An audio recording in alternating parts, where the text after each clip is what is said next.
नमस्कार साथियों, मैं सिजरा प्रोफेसर अंतिमा आप सबका बहुत बहुत स्वागत करती हूँ हमारे चैनल हिंदी नारी में।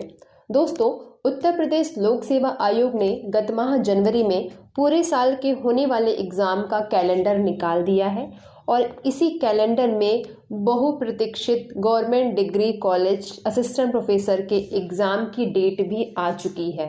जी हाँ, जैसा कि हमें पता है कि जीडीसी का जो फॉर्म है वो 2020 का में ही भरा गया था। ये उसी समय की विज्ञप्ति है और इसकी डेट भी उस समय निकाल दी गई थी कि अप्रैल 2021 में होगा, लेकिन कोविड वगैरह की वजह से एग्ज़ाम पोस्टपोन कर दिए गए थे।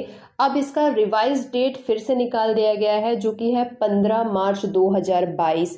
जी हाँ, आयोग अब वापस से तैयार है एग्ज़ाम के लिए। 15 मार्च 2022 को आपकी जीडीसी की लिखित परीक्षा होगी और जैसा कि आयोग ने पहले ही बताया था कि इसका जो एग्ज़ाम सेंटर रहेगा, जो परीक्षा केंद्र है, वो केवल 2 जगह हमेशा होते हैं, वो है लखनऊ और प्रयागराज। इन 2 ही जगहों पे एग्ज़ाम करवाया जाएगा और एग्ज़ाम की समय सीमा वही है 11 से 1। 2 घंटे का एग्ज़ाम है, 11 से 1। लखनऊ और प्रयागराज 2 ही जगह आपके एग्ज़ाम सेंटर होंगे। इसके अलावा एक जो ज़रूरी बात है कि चूँकि एग्ज़ाम 2 साल बाद हो रहा है, तो इसकी जो आयु की जो सीमा है 21 से 40 वर्ष, इसके बीच में जो भी बच्चे हैं वो परेशान ना हो। आपकी जो उम्र की समय सीमा है वो आपके फॉर्म भरते डेट वक्त की समय काउंट की जाएगी। इधर जो भी प्रॉब्लम आई वो आयोग की अपनी परेशानियां, इस वजह से आपको कोई परेशानी नहीं होगी, इसलिए आप निश्चिंत होकर के एग्ज़ाम की तैयारी करिए। अब आते हैं हम एग्ज़ाम पैटर्न पर। हमें पता है कि एग्ज़ाम जो है वो इस बार 120 क्वेश्चन का होगा। अब तक की ये एग्ज़ाम 150 क्वेश्चन के होते थे, लेकिन इस बार आयोग ने ऐसा किया है कि ये एग्ज़ाम 120 क्वेश्चन के होंगे, जिसमें 30 नंबर आपके कॉमन पेपर होगा और 90 क्वेश्चन जो होगा वो आपका सब्जेक्ट से होगा। हाँ, हमेशा की तरह मैथ इसमें एक्सेप्शन है। मैथ जो है वो 100 नंबर का होगा, 30 जो है वो आपका कॉमन होगा और 70 जो क्वेश्चन होंगे वो सब्जेक्ट के होंगे। और लेकिन जो इसका नंबर है वो 150 नंबर का ही होगा। क्वेश्चन 120 है, लेकिन जो नंबर है वो 150 नंबर के ही है। नेगेटिव मार्किंग पहले की तरह 1/3 ही होगी। ये परीक्षा जो है वो स्क्रीनिंग परीक्षा है। इसमें पास करने वाले जो स्टूडेंट होते हैं वो लगभग 3 गुना स्टूडेंट जो है वो इंटरव्यू में बुलाए जाते हैं। अब इसकी कट ऑफ वगैरह की अगर मैं बात करूं तो चूंकि ये एक स्क्रीनिंग परीक्षा है तो कट ऑफ बहुत ज़्यादा क्लियर नहीं होता है, लेकिन अगर एक सेफ मार्जिन की बात करें तो 55% से लेके 60% तक के जो बच्चे हैं वो कॉल किए जा सकते हैं। मे बी 5% आप इसमें बढ़ा सकते हैं, क्योंकि इस बार सीट जो है वो पिछली बार की अपेक्षा कम हुई है। सीट बढ़ने की अभी तक कोई चांसेस नहीं है, कोई नया नोटिफिकेशन नहीं आया है, इसलिए हो सकता है ये जो सीटें थी उसी सीटों पर ये एग्ज़ाम होगा। तो सीटें बहुत कम हैं, इसलिए मेरिट थोड़ी ऊपर जा भी सकती है। आप 60% से ऊपर ही नंबर लाने का प्रयास करें तो मुझे लगता है कि आप थोड़े से सेफ जोन में होंगे, इंटरव्यू कॉल हो सकता है। इसमें जो पूरा चयन है वो आपके इंटरव्यू के नंबर पर आधारित होता है। इंटरव्यू इसमें 100 नंबर का होगा और पूरा का पूरा जो सिलेक्शन है वो उसी 100 नंबर पे डिपेंड करता है।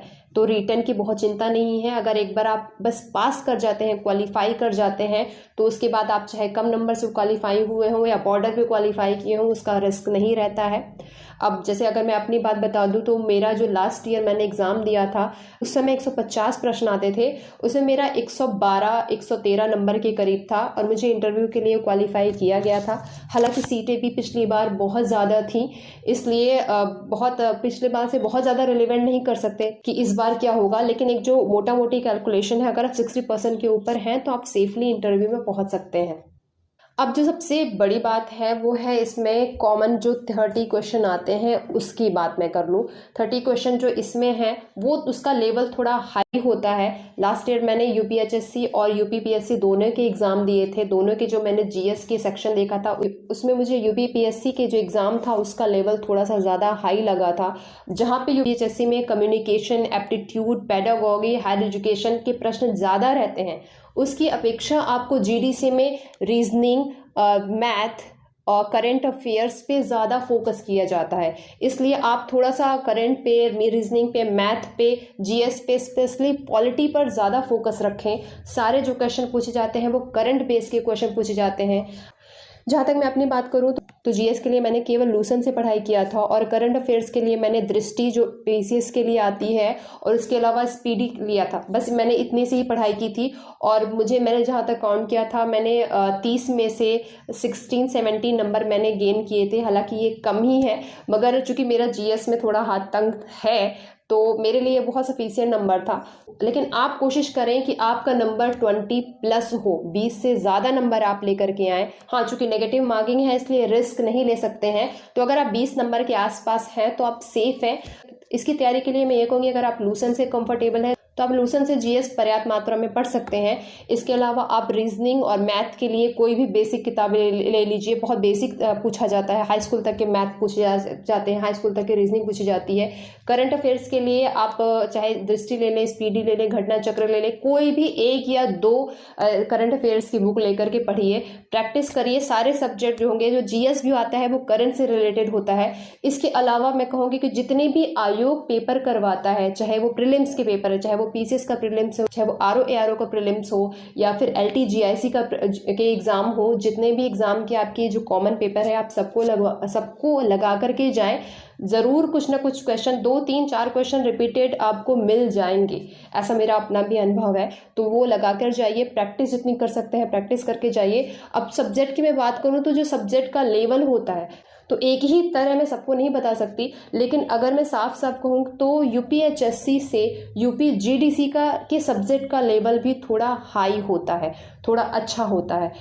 मैं कहूँगी कि जो नेट का एग्ज़ाम आप दे रहे हैं, नेट के एग्ज़ाम के लेवल पर ही आप तैयार करके जाइएगा। उससे अच्छे ही क्वेश्चन पूछे जाएंगे, उससे लो लेवल के क्वेश्चन नहीं पूछे जाएंगे। तो जो सब्जेक्ट का पैटर्न है, जो सब्जेक्ट है, उसकी तैयारी आप यूपीएचएससी के कंपैरिजन में थोड़ी ज़्यादा ही रखें, क्योंकि सीटें भी इस बार काफ़ी कम है पिछले बार के अकॉर्डिंग। तो मेरिट जो है वो थोड़ी सी ज़्यादा पिछली बार जा सकती है, इसलिए हम उसी हिसाब से तैयारी करके जाएं, एकदम बेस्ट अपने की, इसलिए बेस्ट तैयारी करके जाएं। ये लास्ट जो बचा हुआ 1-1.5 महीना है, इसमें आपको पूरी तरीके से रिवीजन करना है। स्पेशली मैं आर्ट ह्यूमैनिटीज़ के सब्जेक्ट वालों को ज़रूर कहूँगी कि आप अपना जो 30 जो क्वेश्चन है उसको भी साथ लेकर के चलिए, वो बहुत इंपॉर्टेंट रोल अदा करता है इस असिस्टेंट प्रोफेसर के एग्ज़ाम में। तो आप रिवीजन करें, जितनी भी ज़्यादा रिवीजन कर सकते हैं उतनी बार रिवीजन करिए और प्रैक्टिस करिए। प्रैक्टिस मैंने यूपीएचएससी के एग्ज़ाम में भी कहा था कि केवल यूपी के ही नहीं, आपको राजस्थान के, छत्तीसगढ़ के, एमपी के, उत्तरांचल के, जहाँ के भी पेपर मिल सकते हैं प्रैक्टिस के लिए, सब्जेक्ट के लिए, आप वहाँ के सब जगह के पेपर को प्रैक्टिस करके लगाइए। इसके अलावा मार्केट में जितने भी प्रैक्टिस पेपर उपलब्ध हैं वो सारे आप लगा लें, आपको इन सबसे एग्ज़ाम में बहुत सारा फ़ायदा होगा। तो जितने भी प्रश्न यूपीजीडीसी से रिलेटेड मेरे दिमाग में आ रहे थे, मैंने इस वीडियो में उन सारे प्रश्नों का उत्तर देने की कोशिश की है। इसके अलावा आपके जो और कुछ क्वेश्चन जो आपके दिमाग में आ रहे हैं वो मुझसे कमेंट सेक्शन में या मेल में पूछ सकते हैं। हाँ, इसके अलावा एडमिट कार्ड के बारे में कुछ लोग पूछ रहे हैं कि एडमिट कार्ड कब तक निकलेगा। तो एडमिट कार्ड हमेशा की तरह है, क्योंकि सेंटर आपको पहले से पता है, या तो लखनऊ या तो प्रयागराज। तो आप पूरा फोकस जो है वो आप अपनी तैयारी पर रखें। मेरे और मेरे चैनल की तरफ से आप सभी को बहुत सारे शुभकामनाएं। शुक्रिया।